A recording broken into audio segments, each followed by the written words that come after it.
Sveiki visiem! Šodien mums atkal tāds interesants piemērs. Mums ir piemērs summai. Mēs saskaitam, nav zināms, cik ilgi mēs saskaitām. Tad mēs pieskaitam kaut kādu nezināmo skaitli un dabūjam 117. Un kā to var atrisināt? Tātad, ko mēs varam pamanīt? Mēs varam pamanīt, ka katrs nākamais summas loceklis ir par 3 lielāks nekā iepriekšējais. Tātad, šeit ir plus 3, šeit bija plus 3, un tā tālāk plus 3. Ja mums locekļi viens no otra ir atkarīgi par kaut kādu konstanti, tad tas ir nekas cits kā aritmētiskā progresija ar diferenci.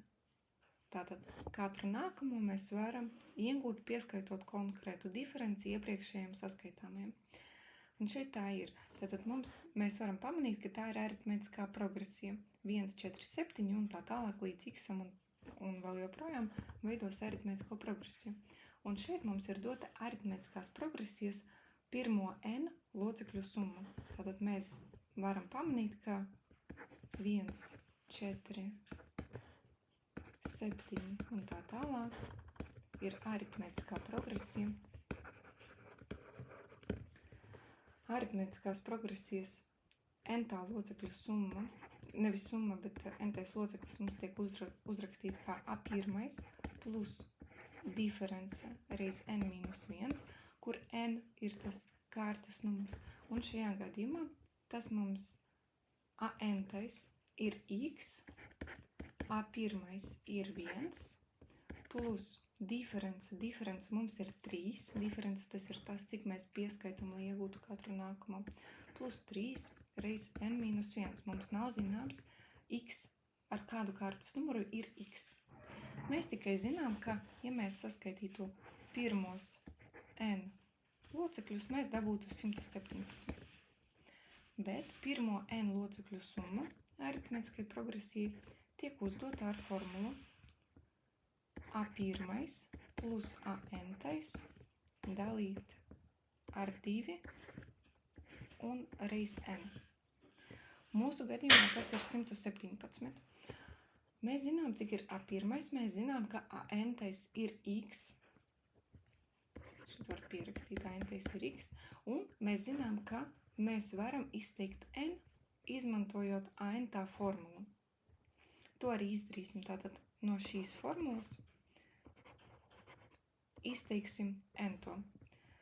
Tātad x mīnus 1 ir vienāds ar 3, n mīnus 1. Vieninieku pārnesam pie x. Kāpēc mēs pārnesam pie x? Tāpēc, ka tagad mainīgais, kas ir jāizsaka un kurš ir jāatbrīvo, ir n. Jā, nevajag jaukt ar x-u. Jā, mums x jau ir dots, bet mums tagad ir jāizsaka n. Tātad vieninieku pārnesam, x mīnus 1 ir 3 reiz n mīnus 1. Tagad, ja mums te ir iekavas, tad ir jādala ar 3. X mīnus 1 dalam ar 3. Tas ir n mīnus 1. Nu, un tagad, lai dabūtu tīro n, mums ir mīnus 1 jāpārnes pa kreisi. Tātad x mīnus 1 dalīt ar 3.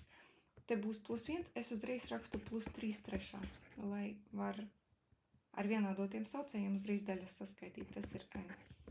Nu, un tad n ir x mīnus 1 plus 3, tas ir x plus 2 dalīt ar 3. Tātad n vietā summas formulā liksim x plus 2 dalīt ar 3. Tātad zinām, ka 117 ir vienāds ar A1 ir 1 plus x reiz n. N mums ir x plus 2 pret 3 dalīt ar 2. Un šis jau izskatās kā cerīgs gadījums. Šis trīnieks iet pie divnieka, tātad apakšā būs 6. Ja ir dalījums ar 6, tas nozīmē 6 mēs varam pārcelt pa kreisi un būs 117 reiz 6. Ja neticat, iepauzējiet šeit un, teiksim tā, apdomājiet, es nemeloju. Varam sarēķināt, cik ir 117 reiz 6.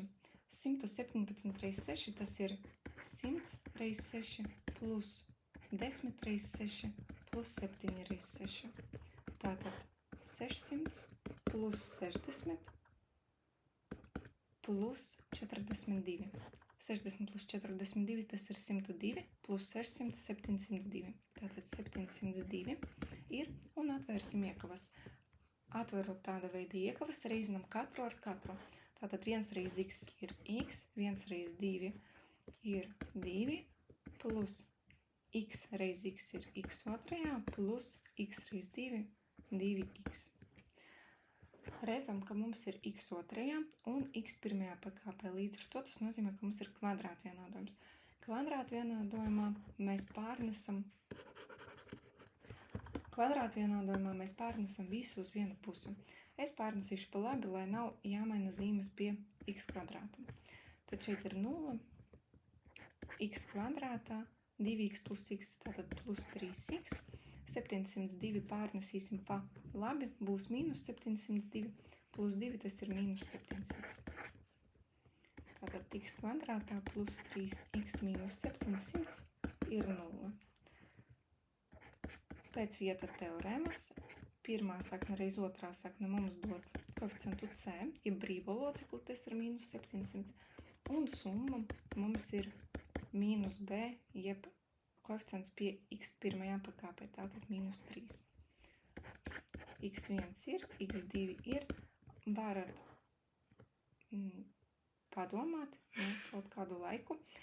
Es pateikšu priekšā, ka saknes ir 25 un mīnus 28, bet paskatīsimies uz mūsu aritmētisko progresiju.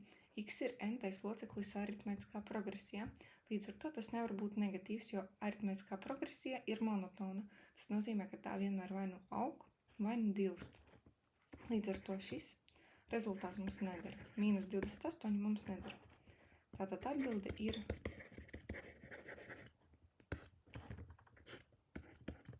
x ir 25. Tātad mēs skaitam līdz 25.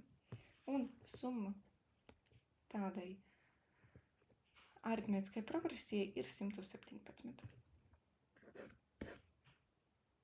Lūk, tāds piemērs. Rakstiet, vai viss bija skaidrs, un līdz nākamajai reizei. Paldies par uzmanību. Atā.